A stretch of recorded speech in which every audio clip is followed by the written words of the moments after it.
Bonjour à toutes et à tous, je me voici de retour pour un nouveau tuto confinement et aujourd'hui on fait du coloriage avec des feutres aquarellables. Alors si vous n'avez pas de feutre aquarellable, vous pouvez peut-être avoir des crayons de couleur aquarellables et la technique sera assez proche. Le rendu sera assez différent, vous aurez quelque chose de plus doux, peut-être de moins vif, voilà, avec des crayons, et encore, hein, ça dépend aussi des crayons. Donc j'ai choisi une petite gorgeous, ben vous n'êtes pas étonnés, évidemment, puisque j'ai choisi la petite gorgeous déguisée en abeille. Et voilà, nous allons la colorier ensemble. Je prends un morceau de papier Maya, parce qu'avec ces techniques aquarellables là, on met assez peu d'eau. Je mets mon tampon peu importe où sur la page parce qu'en fait mon projet initial était de faire du 3D et puis je n'ai là au moment où je double la vidéo je n'ai pas eu le temps de faire plusieurs coloriages identiques de cette petite fille donc je n'ai pas fait du 3D pour le moment, je vous montre juste le coloriage.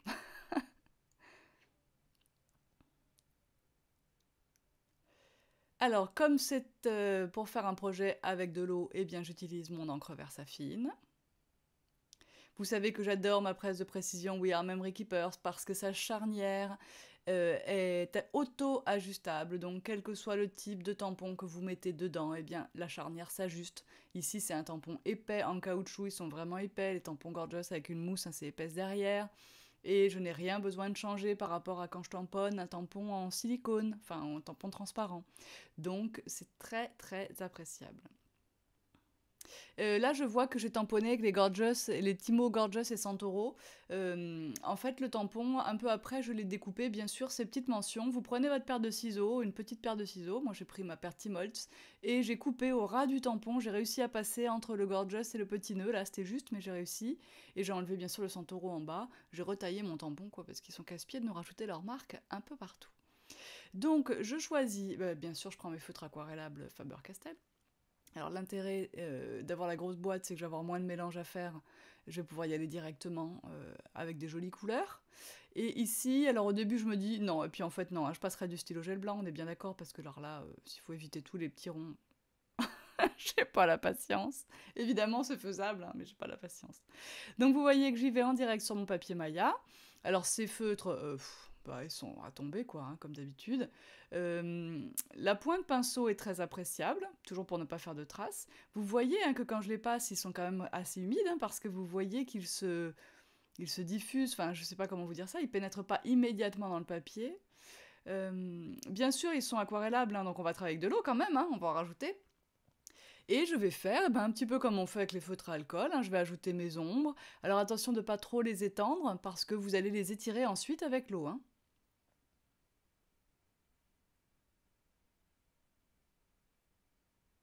Bon, j'avais des feutres d'une autre marque avant, en vente dans la boutique. Leurs pointes étaient vraiment vraiment très bien, dans le sens où elles étaient un petit peu plus dures que celles-ci. Mais je préfère, enfin vraiment, ceux-là sont très très très très bien. La diffusion dans le papier, hein, c'est ça, regardez comment... Et pourtant, j'ai pris mon temps, hein, je suis en vitesse réelle, comme d'habitude, pour toutes les vidéos au confinement. Et donc, vous voyez quand même que j'ai pris mon temps, et malgré tout, je peux toujours faire bouger mon feutre dans le papier. Alors voilà, c'est cet effet que j'adore avec l'aquarelle, voilà, je sais pas comment le décrire, mais c'est vraiment très très beau. Ce petit brouillard là laissé par l'eau, j'aime beaucoup ça. Alors attention, quand on colorie à l'aquarelle, là je prends un petit peu de risque. On évite de faire une zone qui est mouillée, enfin de continuer, vous voyez, de proche en proche. On a fait une zone, on l'a bien mouillée. En principe, on doit partir travailler une autre zone après. Pour éviter que bah, la couleur ici ne file. Que l'eau va rester à sa place si je ne l'embête pas trop. Mais là, je passe juste à côté d'elle. Et donc mon marron ici, il aurait pu remonter dans le, haut de dans le bas de la jupe, enfin en tout cas juste au-dessus de là où j'avais envie qu'il soit.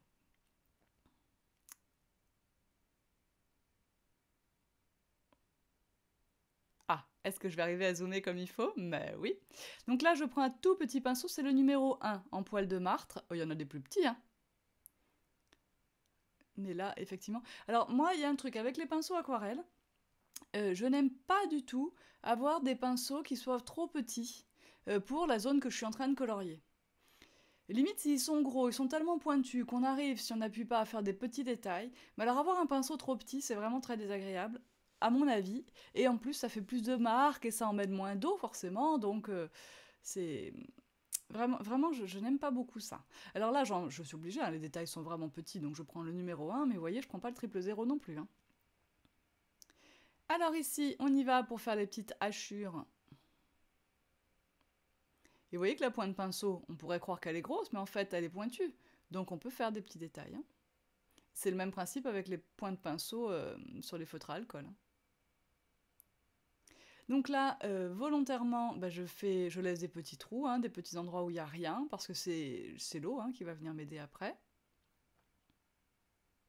Ah, je suis désolée, c'est vrai que j'aurais peut-être dû changer la caméra un petit peu de sens. Que non seulement vous allez voir beaucoup ma main, mais en plus ça fait travailler le focus, ce truc qui bouge aussi près de l'appareil.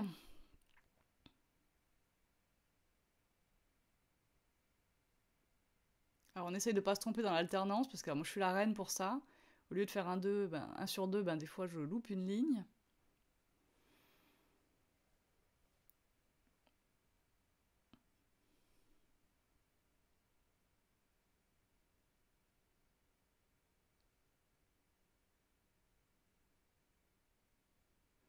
Alors pour les bandes jaunes, je vais prendre du jaune et un orangé.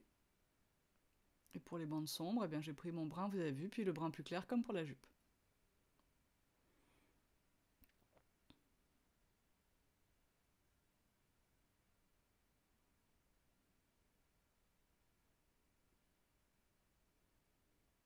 Alors si vous n'avez pas autant de couleurs que moi, eh ben, peu importe, vous pouvez mélanger vos couleurs, soit un petit peu en direct sur le papier, soit sur votre plaque de verre, sur le côté, comme vous feriez avec des godets d'aquarelle. Et si vous voulez la faire à l'aquarelle, tiens, peut-être on la fera à l'aquarelle un peu plus tard dans le confinement, parce que je crois qu'on en a encore pour un moment. Donc là, je choisis mon orangé. Alors comme moi, j'avais prévu de découper hein, ma petite gorgeous, là, pas de problème, je peux faire mes petits essais juste à côté, sinon vous prenez un papier brouillon. Hein.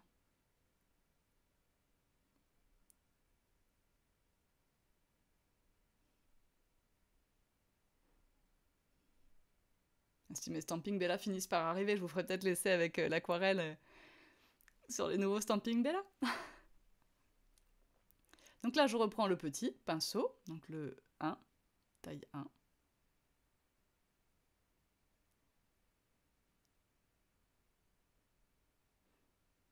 Donc le pinceau en poil de martre par rapport au pinceau d'une qualité inférieure, même s'il est marqué aquarelle, va embarquer avec lui plus d'eau. Ces poils sont faits hein, pour retenir l'eau, donc il a beau être tout petit, vous voyez quand même que là il me reste encore de l'eau dessus. Plus assez là, tout à fait, mais bon, c'est ça qui est agréable. Hein. Un pinceau aquarelle, ce qui fait sa qualité, eh ben, c'est quand même avant tout ses poils. Hein. Alors même si je sais bien qu'on dit que maintenant il y a des pinceaux synthétiques qui sont tout à fait équivalents, j'avoue que moi j'aime bien cela quand même.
Pour les cheveux, comme je vous ai dit qu'on essayait de ne pas faire les zones mouillées, j'attaque une zone où rien n'est mouillé autour.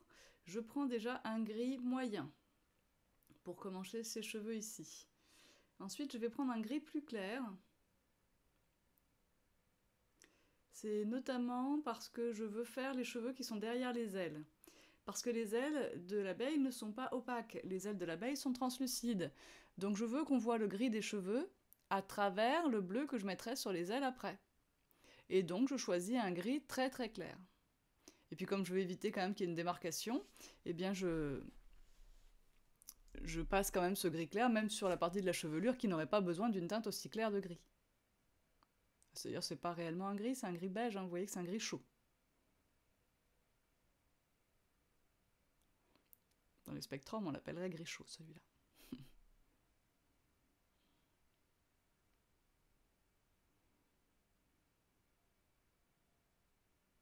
Alors pour le bleu, justement, je vais utiliser ensuite mon feutre pas tout à fait en direct, parce que j'aurais peur que ce soit trop bleu, j'ai pas un bleu très très ciel, donc c'est l'intérêt de l'aquarelle, on n'a pas besoin d'avoir 50 nuances, on a une couleur et on peut l'éclaircir en ajoutant de l'eau tout simplement.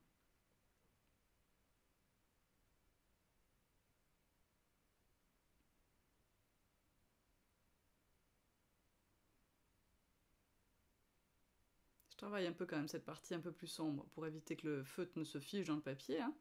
Parce que si on le laisse trop longtemps quand même, après une fois il sera fixé, complètement incrusté, et donc vous ne pourrez plus enlever les traces.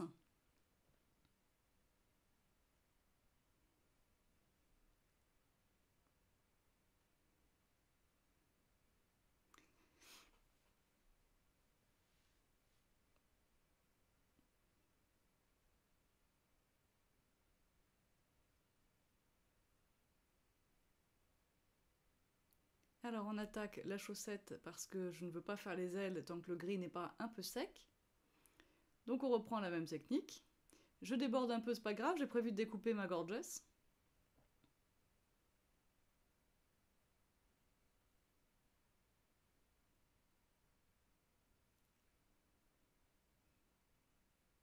Et je préfère toujours le côté point de pinceau. Je crois que je n'utilise pratiquement jamais l'autre côté.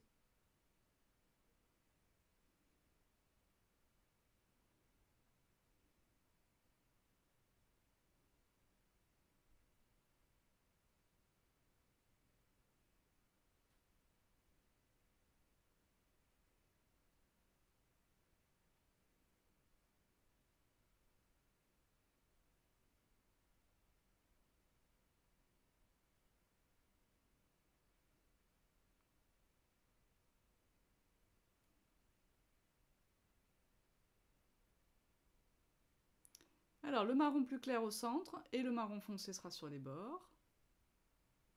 On peut faire dans le sens qu'on veut. Du clair au foncé, du foncé au clair.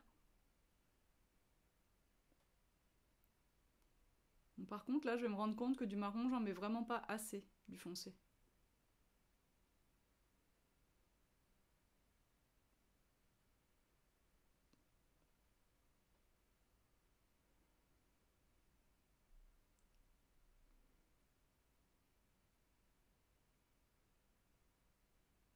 Parce qu'il bouge, c'est sûr, mais quand même, il s'éclaircit en bougeant. Donc là, ça ne va pas. Donc je vais vous montrer comment je rectifie ça. Bon, déjà, il faut le temps que je m'en rende compte.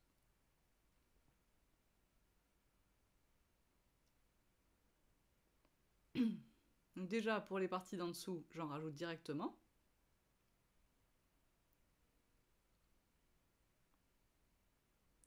Et après, j'évite de mettre du feutre directement sur un papier mouillé.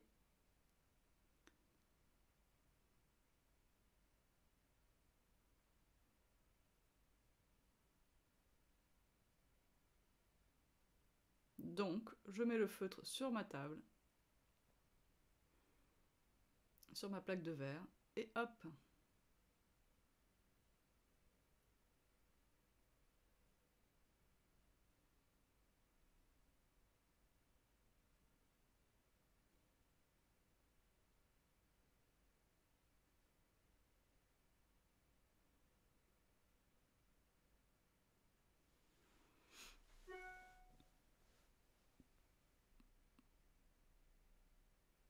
Donc là, il faut vraiment le petit pinceau, c'est obligé évidemment pour faire ces petites choses-là.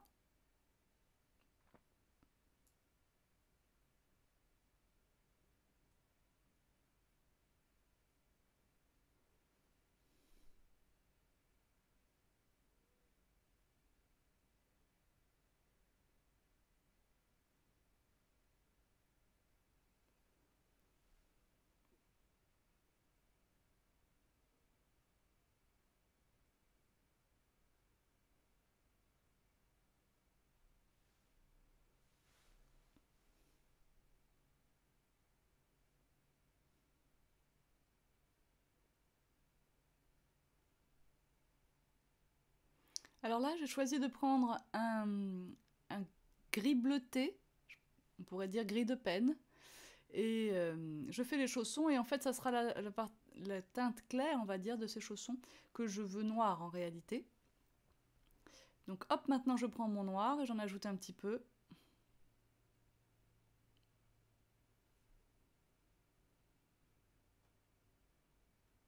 C'est toujours le noir, hein. J'ai juste changé de côté, j'avais pris la mauvaise pointe. Et hop. Et pour le petit pompon qui se veut blanc dans ma tête, eh bien je mettrai juste une pointe de gris clair, car rien n'est jamais réellement blanc. Comme si vous voyiez un cheval blanc. Eh bien non. Quelqu'un qui fait de l'équitation vous dira qu'il n'est pas blanc, il est gris.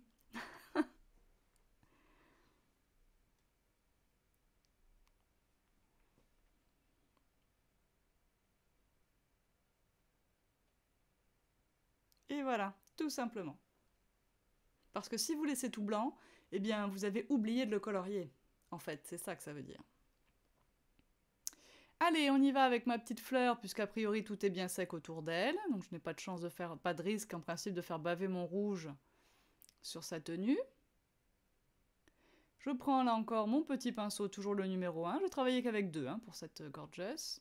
Et je fais les pétales un par un, ça donne une meilleure chance quand même de les séparer les uns des autres.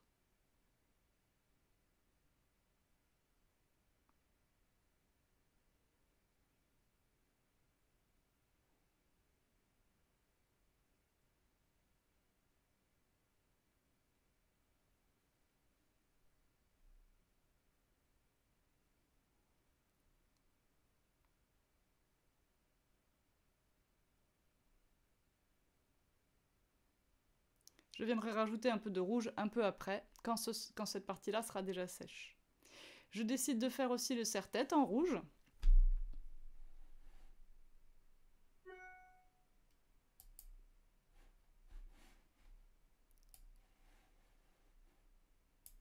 Me revoici dans le cadre.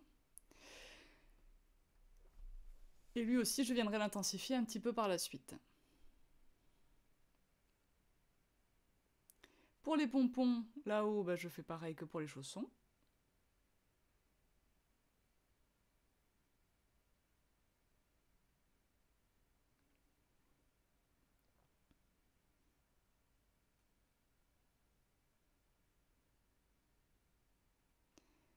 Il n'y avait pas assez de gris, je trouve, et je ne voulais pas mettre la pointe de mon feutre directement sur le mouillé pour éviter une grosse trace, donc je mets sur ma plaque de verre et je prends avec mon pinceau.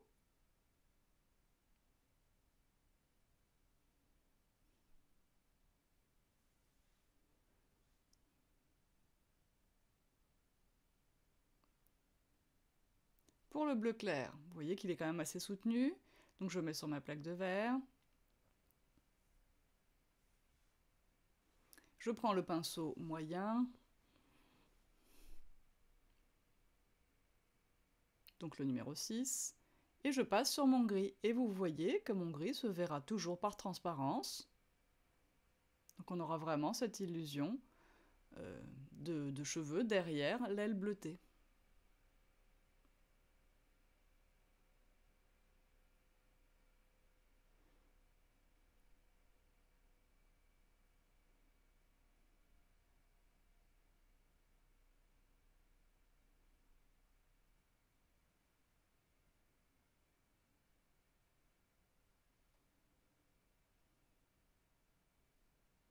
Alors dans ma presse de précision, je n'avais surtout pas enlevé la gorgeous, j'avais laissé bien à sa place, ce qui fait que par la suite, bon moi je ne vais pas le faire ici parce que j'ai oublié tout simplement. J'ai commencé à découper mon papier avant de retamponner, mais on pourrait, une fois notre aquarelle bien sèche, retamponner notre gorgeous par-dessus, histoire de bien récupérer tous les traits bien nets.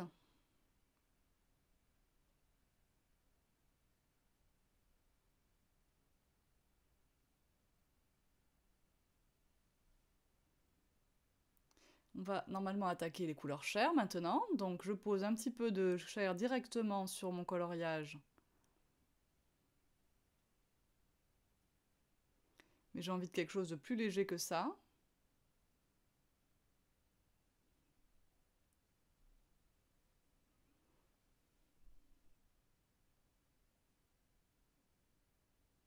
On repart avec le petit pinceau.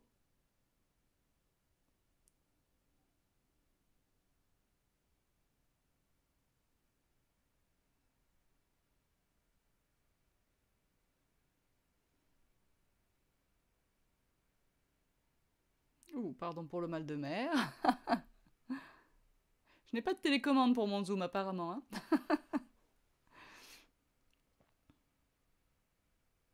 Ça va s'arranger, vous inquiétez pas. Et donc, ici le visage. Alors je viens d'abord tirer sur mon petit trait, puis je vois que ça ne va pas aller, hein, ce tout petit pinceau pour ce grand visage, et puis cette petite quantité de couleur. Donc je vais étaler ensuite du chair sur ma plaque de verre.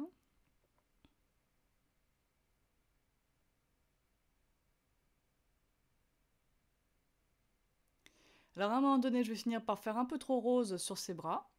Donc là, il y a une solution toute simple, c'est de remouiller un petit peu et d'éponger avec le sopalin.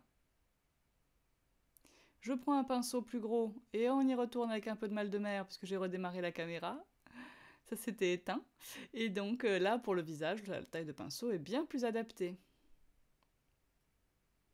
Alors, le pinceau, il conserve beaucoup d'eau, mais il absorbe aussi de l'eau. Donc ça, c'est génial. Si vous séchez votre pinceau, vous le repassez sur votre coloriage et il absorbe l'eau en trop. Ça, c'est vraiment, vraiment top. Comme une éponge.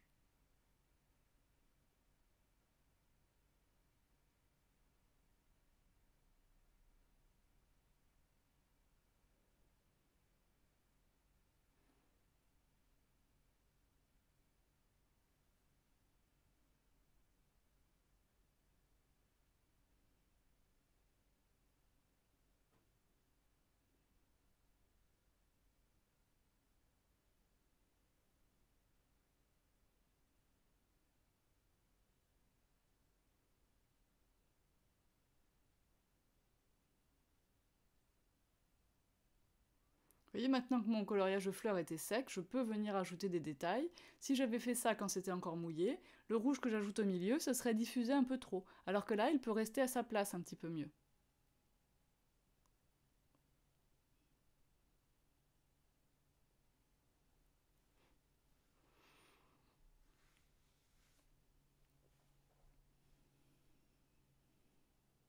J'avais oublié un petit peu de chair sur les pieds.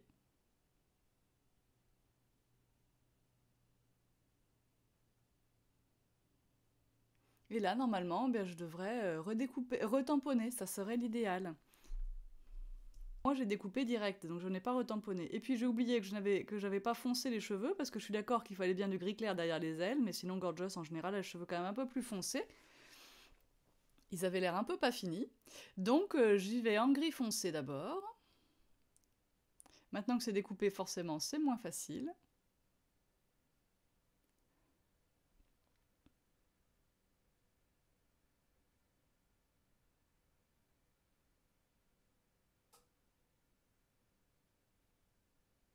Alors exactement comme je fais d'habitude, je suis le mouvement des cheveux quand je colorie.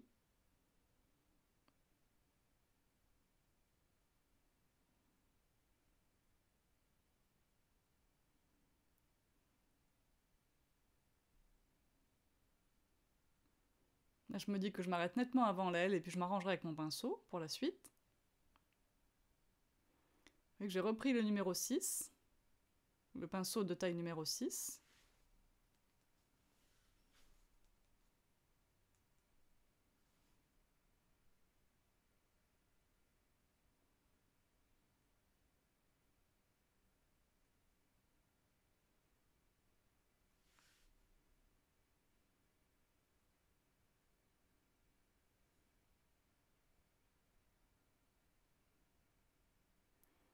Et quand on veut rajouter des petites touches, l'idéal c'est quand même de mettre sur la plaque de verre.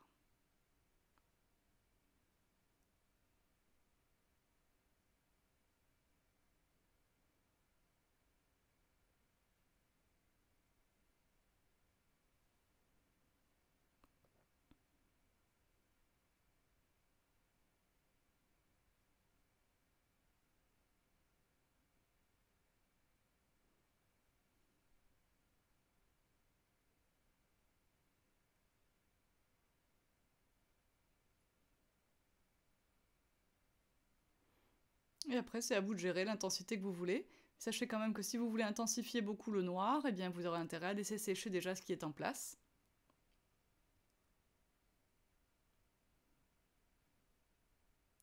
Et quoi qu'il arrive, en séchant, une aquarelle s'éclaircit de toute façon, hein.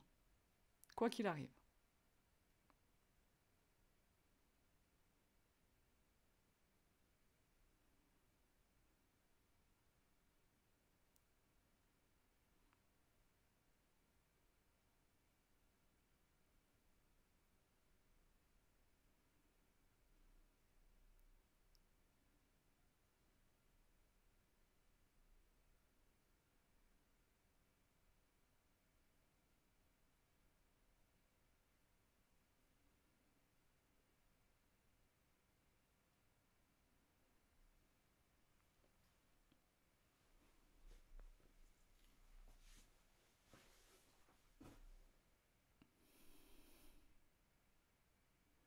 Donc pour faire ce que je veux faire là, c'est pas assez sec.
Alors je continue mais avec le gris, juste pour enlever un peu cette zone un petit peu trop blanche en bas.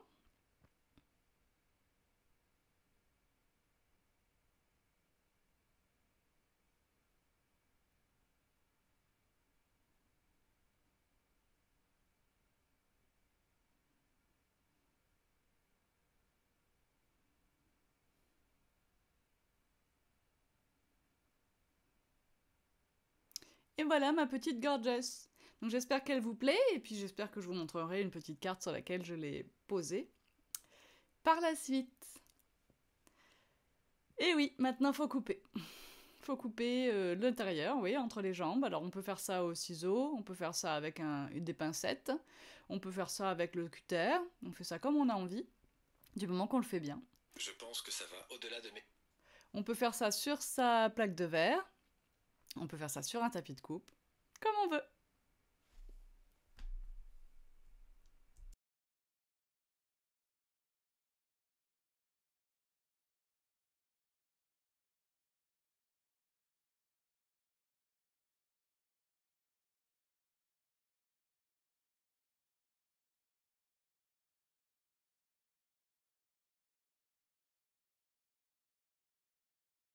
Alors là, je vais vous montrer vite fait une option qui vous permet de faire du 3D avec un seul coloriage. C'est-à-dire que vous pouvez finalement découper comme un petit puzzle votre gorgeous en vous demandant ce qui va être au premier plan, au second plan, enfin en réfléchissant bien. Et vous allez pouvoir ensuite recoller les pièces les unes à côté des autres, mais avec différentes épaisseurs de carrés de mousse. Alors, certaines parties, comme les ailes, les jambes, je les ai collées directement sur le fond de carte. Ensuite, j'ai coupé la frange toute seule pour la mettre un peu plus haute que le visage. J'ai coupé la jupe qui, elle, est avec des carrés de mousse de 3 mm, alors que le t-shirt, par exemple, est sur des carrés de mousse de 2 mm.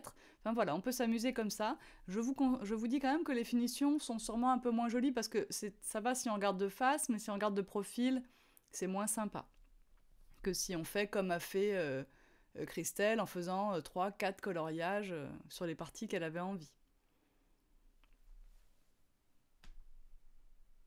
Et voilà, placé sur un petit fond peint au fresco avec les tampons de la planche miel, le nid d'abeille, les petites marguerites et tout ça. Je vous remontrerai ça peut-être une autre fois. Moi, je vous dis à bientôt, bon confinement, prenez bien soin de vous et surtout, restez chez vous. J'essaye de vous mettre un prochain tuto en mode première jeudi. Bye bye!